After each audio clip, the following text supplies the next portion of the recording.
Since I bought my Nikon ZR last October, I've been looking for anamorphic lenses. I watched hundreds of tests on YouTube, and honestly, I've never spent so much time searching for a lens. I wanted a specific look. I wanted to take these lenses on tours and hikes, so size and weight mattered too. And of course, it shouldn't cost a fortune. When I finally knew what I wanted, the lenses were sold out, or the delivery time was 5 to 7 weeks. I had the same problem when I wanted to buy my Nikon 135mm Plana. Back then, only one shop here in Switzerland had it, so I thought, why not check with them again? Well, they didn't even have the lenses in the shop, but I wrote them anyway, and on the same day they answered, "We can get them for you." 2 weeks later, I picked up the lenses, the Blazar Viper series. By the way, a big thank you for the shop Foto Video Zungstein for making this possible so fast. And this is not a paid promotion. I paid the normal Swiss price. I mention them because it's now the second time they helped me get something that would be almost impossible otherwise. Okay, so back to the lenses. Blazar offers 3 lenses in the Viper series, the 35, the 50 and the 75mm, all 2 T.1. You can buy them one by one or as a set, and I went for a set. You save some money and you get an indestructible case with it. To be honest, I first wanted to buy just one lens, but the set price was fair, so I thought, why not? Blazar ships the lenses with a PL mount or with an adapter for EF mount. I bought a Nikon Z to PL adapter months ago, so I could test the lenses right away. And for the test, I thought testing everything at home would be boring, so I took the lenses on a hike. We decided to visit the Gelmersee and to ride the famous Gelmerbahn for the first time. The lake and the funicular are in the canton of Bern. The Gelmerbahn is world famous for its 106% gradient. It's really steep. I have no problem with heights, but hanging on that wall in this little train, that was something special. The funicular is open only from June to October. It sits almost 1900 meters. The winter lasts longer up there, and the construction can't run in icy temperatures. Outside the season, hikers can climb up, but it's not really recommended. Even in summer, it's difficult. Once you are at the top, you can walk around the lake, or you can hike somewhere else, for example to the Gelmerbahn. The lake loop takes about 2 hours. It's around 5 kilometers and the elevation gain is only 120 meters. But the trail is not easy. You need hiking boots and you need to be sure-footed. Many parts are narrow and slippery and you could fall quite deep, so be careful. One more important thing, the funicular sells time tickets, so you have to decide when you want to go back. The loop takes about 2 hours on average, but I would plan at least 3 hours. If you take breaks and shoot photos and videos like us, better 4. We planned 4.5 hours and that turned out to be perfect. I didn't have much time to learn these lenses. Before the trip I only had 1 day. It was also the first time I used that adapter I bought months ago. But hey, what could go wrong? And nothing went wrong. But a few things I only noticed at home when I looked at my footage. More about that at the end of this video. So we started the loop. First I shoot with a 35mm, but during the walk I switch between all 3 lenses, all the time. The character is nice and consistent across all 3. That's exactly what I wanted.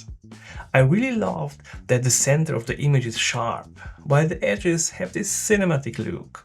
At T2.1 the midtones are also softer, but that makes the whole look special. That's exactly why I bought these lenses. I also take photos, so I shot some photos too. And honestly, for photos I don't like the look at T2.1 at all. From T 5.6, it's not that bad, but for photos I probably wouldn't use these lenses. Now about the handling. The 35 and the 75 feel pretty much the same, but the focus ring on the 50 is much stiffer than the other two. That really surprised me, and after some research I found that all other Viper users say the same, so it seems it's not a defect. The lenses are about the same size, by the way. The difference is small. The filter size is a bit unusual with 77mm, but my PL adapter has a built-in ND filter, so I didn't have to worry at first. But I plan to buy a 77 to 82 adapter because all my filters are 82mm. Besides the general look, I was of course curious how the lenses handle the backlight and how the typical flare line looks. Many lenses give you a blue flare. For me, it was important that it stays more natural. All three lenses do a great job here, at least from what I've seen so far. One more thing worth mentioning. The 35 and the 75 have a pretty close focus point. It's no macro, of course, but you can get nice close-up shots. The 50 is the exception here. We had an impressive ride, a truly dreamlike walk around the lake, and the perfect weather to test my new lenses. Some parts of the trail needed full concentration.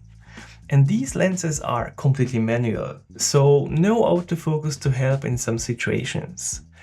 But it was so much fun to shoot. In the end, I'm very happy with the result.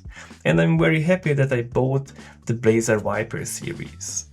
By the way, my second choice would have been the DZOFilm Arcana series. What I like more about the Viper, the look is more cinematic. The light feels a bit more natural, and I find the bokeh nicer. But we are talking about small differences. If someone buys the Arcanas, I'm pretty sure that's not a bad choice either. If I had to pick a favorite of the three, it would be the 35. Nice and wide. Although I hope Blazar brings out a 24 or something similar. Sometimes a bit wider would have been better. Other than that, a beautiful cinematic image. And the focus ring and the aperture are nice to use. The 50 is nice to have, but I know I will use this one the least. Not because it's bad, I just not really connected with the focal length. The lens itself delivers a great image. The focus ring could be a bit softer for my taste. The 75 will get a lot of use from me. It's perfect for subjects that are further away. Here I could imagine 100 or 135 in the future, but yeah, we'll see. The 1.5 squeeze is ideal for the most full-frame cameras, and compared to the 1.3 squeeze, you get more character in the image. Now, what did I learn afterwards? These lenses really perform from D2.8.